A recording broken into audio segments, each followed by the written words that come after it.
Hey there guys, DMO73 here, bringing you the final spoiler coverage for Curse of the Frozen Casket, just in time for all your pre-releases this weekend. Let us just jump right in. We got the final red and blue cards, and they saved some pretty good cards for last. So let's start with Fiery Chariot, Red Boy. He's one of the red supers. He is a 6-drop, 2 red, 4 colorless, 14/14 with first strike. So that's obviously really huge right off the bat. Really good stats, reasonable cost, and first strike, which is awesome.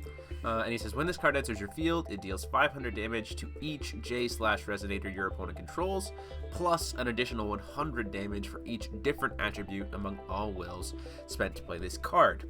So, pretty much he's base damage 6 to your entire opponent's board, because you're paying red. Fire, right? But if you play other colors too, that just gets increased up to a maximum of 1,000 damage to your opponent's board. That is a massive burn. You know, the ability to do, say, like, burn your board for $1,000 while also putting a 14/14 with first strike out is a massive tempo play, and I think this card is definitely going to see a lot of play in control decks moving into New Frontiers, for sure. Next up, we have Introspective Jutsu, so Red Boy is still working here. 3-drop chant with Quick Cast that gives a Resonator 1,000 attack until the end of the turn. So, it is a quick cast, so it is potentially a way to like steal a game if they don't have any response to a block or something like that. But overall, I think the cost is kind of high. But then again, it is 1,000 attack, so that's not terrible. Will it see tons of play? Who knows? I mean, with Fiery Chariot Red Boy, that pretty much means that he can kill anything you ever want without him getting even touched, so that's pretty interesting.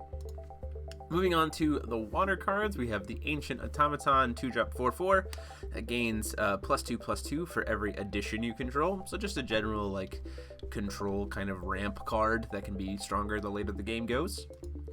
Shackles of Ice, now this is a massive card. This is a 1-drop addition.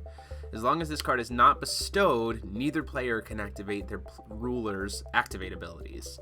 This is very important. This is a very, very, very strong card. And then bestowed Resonator's controller cannot play its activate abilities. So, if you bestow it onto something, that person just cannot activate creatures' activate abilities, which is pretty interesting. The wording's a little bit weird. It makes it sound like it might be all activated abilities, or it's just the activated abilities of that specific bestowed Resonator. But with the ability to bestow, with the way it works now, since the addition won't die if the creature dies, you can use this card multiple times, which I think is pretty crazy.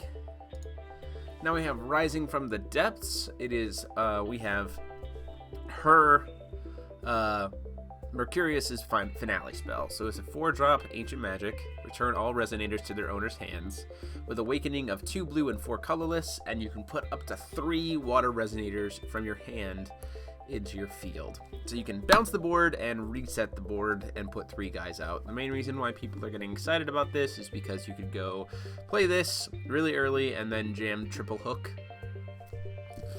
And if your opponent is playing lots of special stones, you just, murder their board, and they just can't win at that point. It's the nigh unwinnable game state that Jordan was talking about.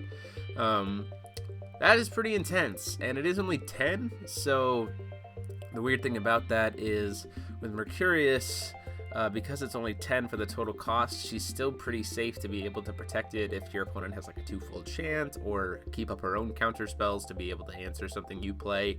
So this is definitely a card to watch out for. Now we have Altea, the Nation of Dark Magics. It is an 8-drop addition, so pretty dang huge. And each turn you may pay 0 to play your first chant rather than pay its cost. So I think in Wanderer with stuff like Book of Genesis and stuff like that, to be able to bring this card out faster, this card definitely has some good impact. But as it stands right now, 8 is really, really expensive just to be able to play a free card every turn. I'd rather just play the card outright by the time I have that much will. to be able to play this card. So it's something we're definitely going to have to see if we can cheat in later, but for right now, not really excited about this. So, but that's it. That is Curse of the Frozen Casket, guys. That is the entire set, all of the cards. I hope you guys have a great time with your pre-releases this weekend. I'll have footage of the pre-release, my pre-release, as always, next week. And go ahead and like, comment, and share the video. And until next time, this is DMO73 signing off.